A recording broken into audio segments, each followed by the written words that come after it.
Hello viewers, পান্টিস কিচেনে সবাইকে স্বাগতম। আজকে আমি নবম শ্রেণী থেকে সম্পূর্ণ একটি নতুন এপিসোড নিয়ে হাজির হলাম তোমাদের মাঝে। নবম শ্রেণী ইতিহাস, ঠিক আছে। ইতিহাসে তোমরা যে সমস্ত টপিকগুলো সেকেন্ড ইউনিট টেস্ট থেকে পড়তে শুরু করবে, সেকেন্ড ইউনিট টেস্টের জন্য এবং ফাইনালের জন্য তোমাদের সব কিছুই থাকবে। তা আগামীতে কিন্তু এগুলো তোমাদের স্নাতক স্তরে কাজে লাগবে এবং তোমরা কিন্তু বিভিন্ন পরীক্ষা বা বিভিন্ন কাজে তোমাদের পক্ষে হেল্পফুল হবে, ঠিক আছে। তো প্রথমে জানতে হবে আমরা এখন কি পড়তে চলেছি। আমরা এখন কিন্তু ঊনবিংশ শতকে ইউরোপের ইতিহাস সম্বন্ধে পড়ছি, এটা সবার আগে ভেবে নাও। তাহলে আমরা যত কিছুই পড়ি না কেন, আমরা ভিয়েনা সম্মেলনের কথা শুনেছি। ভিয়েনা সম্মেলন এই টপিকটি কিন্তু ভেরি ভেরি ইম্পর্টেন্ট, খুব আসে। আমি ভিয়েনা কংগ্রেস থেকে ইম্পর্টেন্ট কিছু নোটসও করিয়েছি, অনেক কিছু করিয়েছি। যদি কারোর লাগে তোমরা কমেন্টে লিখে জানি। সম্মেলনের মাঝখানে কটি শক্তি আছে বন্ধুরা? কটি? 4000। কি কি হবে? অস্ট্রিয়া, রাশিয়া, ইংল্যান্ড আর প্রাশিয়া। কি কি বললাম? Austria, Russia, England, Prussia. Austria, Russia, England, Prussia, চারটি শক্তি। ওকে। আর এখান থেকে জানতে হবে কি বন্ধুরা, অস্ট্রিয়ার প্রধানমন্ত্রীর নাম কি? প্রিন্স মেটারনিকের নাম সবাই শুনেছ। প্রিন্স মেটারনিক হচ্ছে অস্ট্রিয়ার প্রধানমন্ত্রী, এটা জানাটা খুবই জরুরি। আর হচ্ছে ট্রেনিং নিয়ে গেছে। এবার শোনো, ভিয়েনা সম্মেলনের সভাপতি সে কে? অস্ট্রিয়ার চ্যান্সেলর বা প্রধানমন্ত্রী, সে প্রিন্স ক্লেমেন্স ভন। কি বলবে prince? Prince Clemens von Metternich. Prince Clemens von Metternich. ওকে।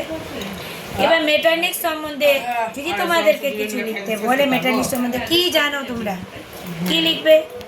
প্রথমে লিখতে হবে মেটারনিকের পুরো নামটি। হ্যাঁ, এই যেটা বললাম, প্রিন্স ক্লেমেন্স ভন মেটারনিক। ওকে, লিখে নাও, নোট করে নাও যাদের কাছে নেই। তিনি অস্ট্রিয়ার চ্যান্সেলর বা প্রধানমন্ত্রী ছিলেন। শুধু তাই না, আর কি ছিলেন? তিনি ছিলেন একজন সুদক্ষ কূটনীতিবিদ। তিনি অস্ট্রিয়ার শুধু প্রধানমন্ত্রী ছিলেন না, তিনি ছিলেন একজন কূটনীতিবিদ, মেটারনিক। ওকে, শুনছো?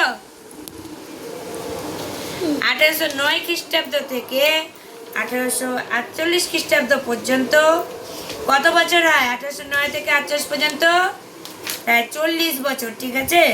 অস্ট্রিয়ার হ্যাবসবার্গ বংশের রাজা প্রথম ফ্রান্সিস। কে কে? প্রথম ফ্রান্সিস। নামগুলো শুনে নাও ঠিক করে। ও প্রথম ফার্দিনান্দের, প্রথম ফ্রান্সিস এবং প্রথম ফার্দিনান্দের, হ্যাঁ, প্রধানমন্ত্রী ছিলেন এই মেটারনিক।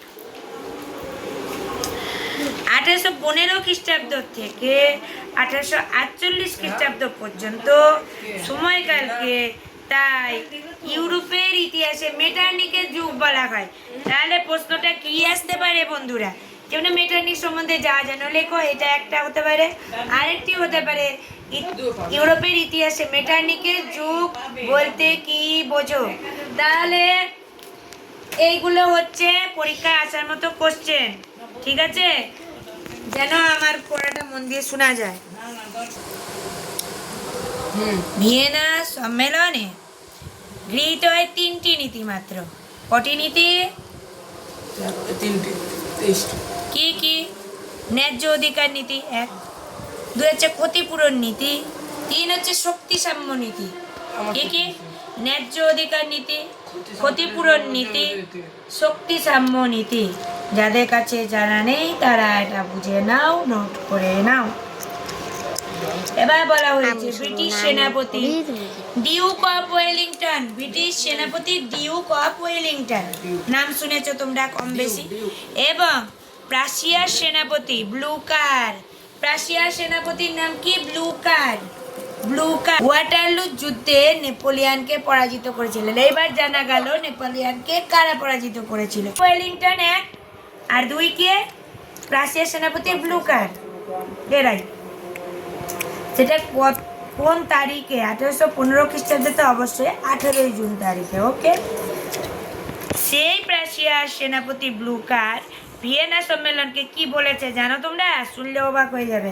গবাদি পশুর মেলা।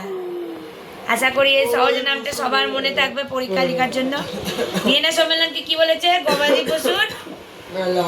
মেলা বলে অভিহিত করেছেন। তাহলে আজকে এতটুকুই থাকলো বন্ধুরা। ভালো লাগলে লাইক কমেন্ট করে জানিয়ে দাও, বন্ধুদের সঙ্গে বেশি করে শেয়ার করো। নতুন বন্ধুরা যদি আরও এরকম আপডেট নোটিফিকেশান চাও, আরও ভিডিও চাও, তাহলে সাবস্ক্রাইব করা বলে অল বাটনটি প্রেস করে নিও।